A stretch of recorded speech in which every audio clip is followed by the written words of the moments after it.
This video looks at the Bode diagrams of lead-lag compensators.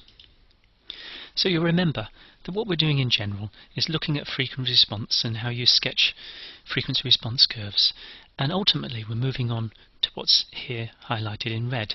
How do we use these frequency response curves to help us with feedback loop analysis and design?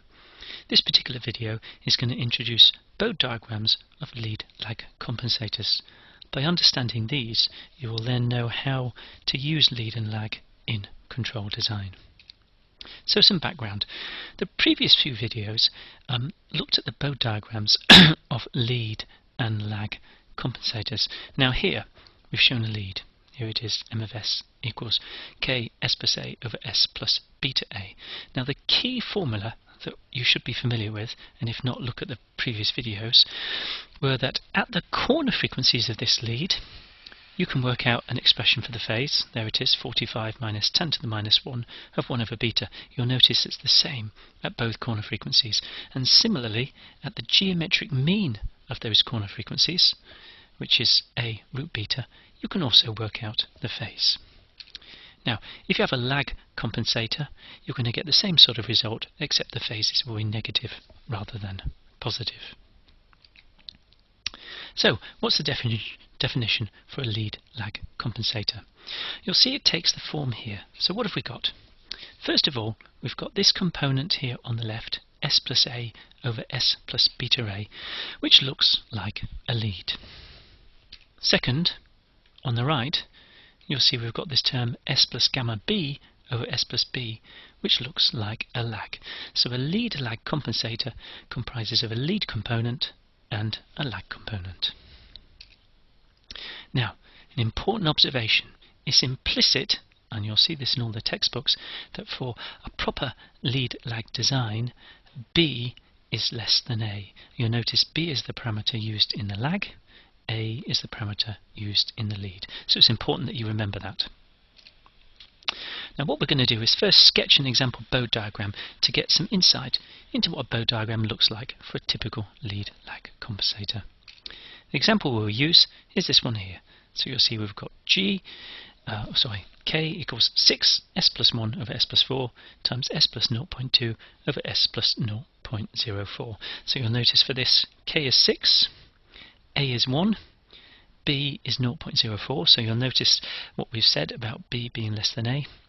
Beta is 4, beta is the parameter in the lead, and gamma is 5, that's the parameter in the lag component.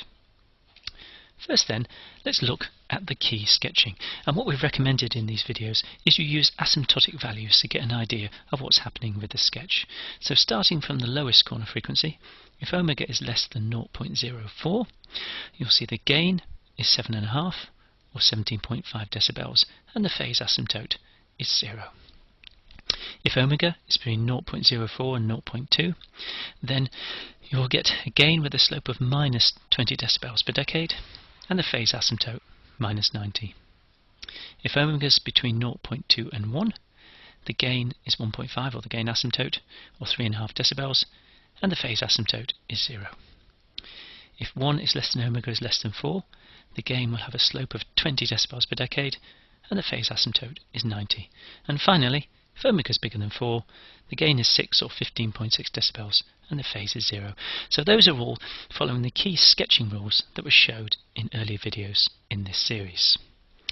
Now, we've also said that usually to get a decent phase plot, you need to apply corrections at a few key points. So what we've done at the bottom here is we've written out the phase of this lead-lag compensator. Now you'll notice it's quite a complicated expression because it's got 4 inverse tans in it. So what we're going to do is simplify this, because if we're doing sketching, we really don't want to be doing lots of complex number crunching. So here's the full argument for the phase plot, but what we're going to do is assume that the pole 0 for the lag are well separated from the pole 0 pair for the lead. And what that means is if we're near the pole 0 for the lead, we can ignore the effect of the lag, and if we're near the pole 0 for the lag, we can ignore the pole 0 from the lead. So what we're saying is, if omega is less than 0.2, so that means we're in the region where the lag is dominating, then we'll just take the two lag components and we get this argument. Argument of g is 10 to the minus 1 omega over 0.2 minus 10 to the minus 1 omega over 0.04. And similarly, if omega is bigger than 1, so we're now in the region of the lead pole and 0, argument of g is 10 to the minus 1 of omega minus 10 to the minus 1 of omega over 4. Now, the advantage of doing this is we can now use the results of the previous few videos on lead and lag. To start with the lag. What did we have? Here we've got gamma is 5, and using the formula given at the very start of this video, we can therefore say that at the corner frequencies we'll have minus 34 degrees, and the geometric mean of the corner frequencies will have minus 42. Similarly for the lead, here we had beta equals 4, and so we get at the corner frequencies the phase is 31, and at the geometric mean the phase is 37. Now what I'll write clearly here is these are approximate because they're based upon ignoring the other component. But remember, if all you're doing is a sketch, then an approximation to within 2 or 3 degrees, or even 4 or 5 degrees, is probably good enough to get an idea of what is going on. So then, let's move to the sketches. First, we'll look at the gain plot. So if we sketch the asymptotes first, you'll see for low frequencies, we said we were at 17.5 decibels. There we are there. At mid frequencies, in other words, between 0.2 and 1, we said we were at 3.5 decibels, that's that line there. And at high frequencies, we said we're at 15.6 decibels, that's that line there. And the lines were joined by slopes at minus 20 decibels per decade, plus 20 decibels per decade. Now your job next is to find what the gain plot does. But typically, if we use errors of around 3 decibels, at the corner frequencies. Now 3 is not exact, but it's close enough. You'll see by the time I've gone through those points and gone close to the asymptotes, it's pretty difficult to get a sketch much different from the real one. And so it tells us roughly what's going on. And you'll see the lead lag has got this characteristic dip. Okay, so you've got high gain at high frequency, high gain at low frequency, and a dip in gain at mid frequencies. What about the phase then? So again, let's go and do the phase asymptotes. And what you remember is for low frequencies we had a phase asymptote of 0, and then we went up to minus 90, then back to 0, and then up to plus 90, and then back to 0 again. But we needed some corrections for this curve. So in terms of the lag, we said the corrections we had were that at the first corner frequency we had about minus 34, the second corner frequency about minus 34, and the geometric mean minus 42. And then for the lead, we said at the first corner frequency 31, the second 31, and the geometric mean 37. So by the time I've put those crosses in and then followed the asymptotes, again it's pretty difficult to get a sketch that is much different from the exact sketch. So what are the key characteristics you note here? Positive phase, okay, at high omega. Negative phase at low omega. So you'll see that the lead lag has got a very characteristic shape. We've got this dip in the gain plot in mid frequencies, and for the phase plot we've got the transition from negative phase at low frequencies to positive phase at high frequencies. Now, just for interest, we might want to say, how does this compare to what we would get if we only had a lead? Now if we only had a lead, so we removed the lag component, then what would change is this asymptote down here at low frequencies would carry on like that. And so the plot we would get would be something like this. Okay, so there's the lead, and you can see the lead lag is not much different. Okay, so it's the same in high frequencies, but different in low frequency. So if you're asking yourself what's the difference between a lead and a lead lag, you see the difference comes in the low frequency range. What the lead lag has done is it's given you a huge increase in low frequency gain compared to just a lead. What about the phase component? So there's the phase for the lead lag, and if we were to just do a lead, then essentially what we would get is the phase would do something like this. Okay, so the difference between the lead and the lead lag is you don't get this negative dip, but critically you are similar in this region here. So where the phase is positive, the lead and the lead lag give very similar phase curves and very similar, as you'll see here, gain curves, and the differences come in the low frequency end. So a lead lag compensator has this structure, and what have we noticed? The steady state gain is k gamma over beta, the mid frequency gain is k over beta, and the high frequency gain is k. And critically, if you only had a lead, the difference is the steady state gain is k over beta, which matches this one. So a lead lag increases the steady state gain by a factor of gamma. The phase is 0 at high and low frequency, but for a lead lag you have positive frequency around the corner frequencies of the lead component and negative around the corner frequencies of the lag component. And we always insist that the corner frequencies of the lead are larger than the corner frequencies of the lag.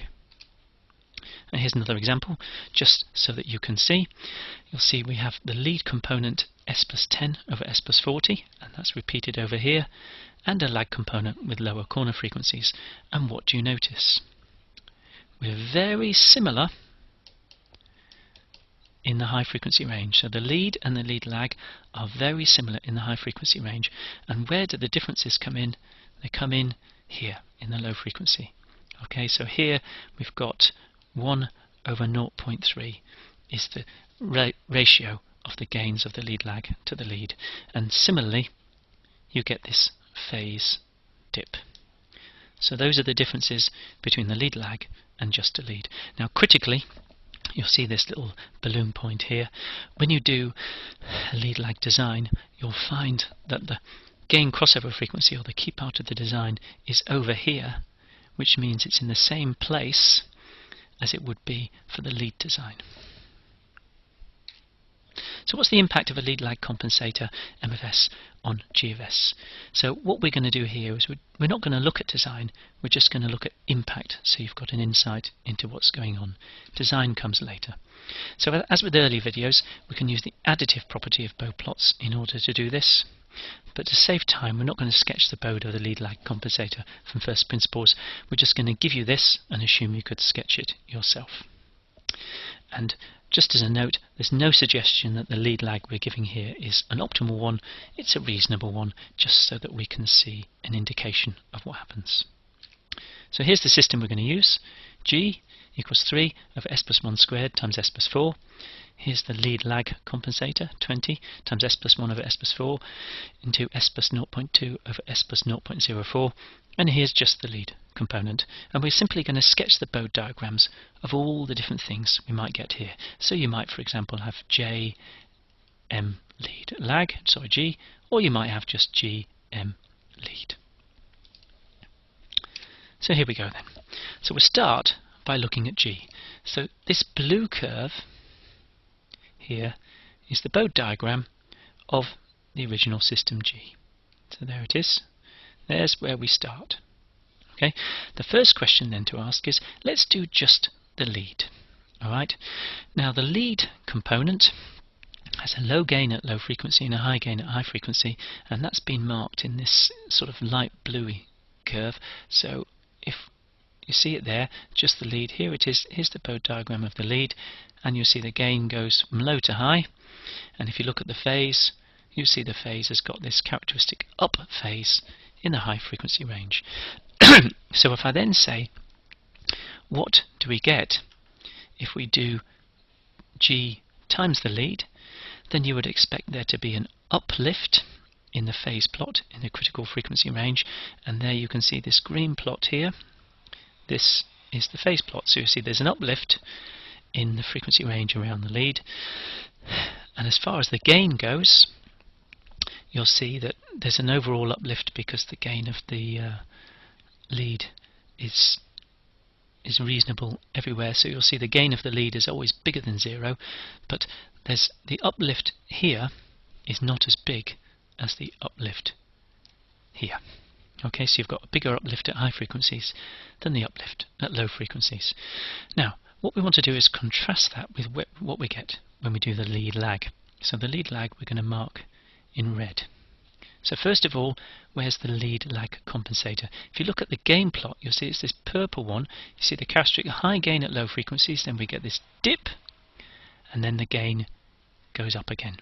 So what's that going to do to our compensated system? We'll see it matches the lead here at low frequencies, and then when we start moving to high frequencies, can you see the gain goes up? So it's got much more gain than if we had lead alone. Okay, so there's the key difference. You see the black arrow for just lead, black plus red for lead lag. So it's lifted the low frequency gain significantly more than just the lead. Okay, if we go down to the plot below then and look at the lead lag, again you'll see the purple curve shows the phase. So there's the phase of the lead lag compensator. And we say, okay, what does that do to our compensated system? So if you look at the red plot, which is the compensated system, in the key frequency range around here, you'll see it's the same as the lead. But once we start moving towards low frequencies, you can see this phase dip comes in, and can you see the phase starts coming down? So you get this characteristic phase dip because of the lag component. So compared to just the lead, we've actually lost a lot of phase in this low frequency range. But what you will see in later videos is that we try and focus the design over here. So as long as we keep this phase dip away from the critical frequency range, it doesn't actually matter. Now here's the closed loop responses we get from using this lead or this lead and lag. And what do you notice? If you look, you'll see that the closed loop inputs are very, very similar. So you might say, well, why would I use a lead lag? The lead and the lag, they seem to be very, very similar. And again, if you look at the key dynamics here in transients, very, very similar output responses. But the critical point is here. You'll see the lead lag has delivered a much smaller offset than the lead alone. And so that's why you might want to use a lead lag. It's giving you this increase in steady state gain so you can get smaller steady state offsets. So conclusion, we presented the impact of a lead lag compensator on a Bode diagram for a compensator system. We've demonstrated that it's similar to a lead compensator in the mid to the high frequency range, but you get much improved steady state gain compared to a lead compensator. This is at the price of negative phase in the low frequencies, but as long as the low frequencies are far from the gain crossover frequency, that really doesn't matter. And we've also shown that you can easily sketch the impact using a few simple computations based upon the lead lag parameters. And later videos will show how we can use all these insights to do a lead lag design.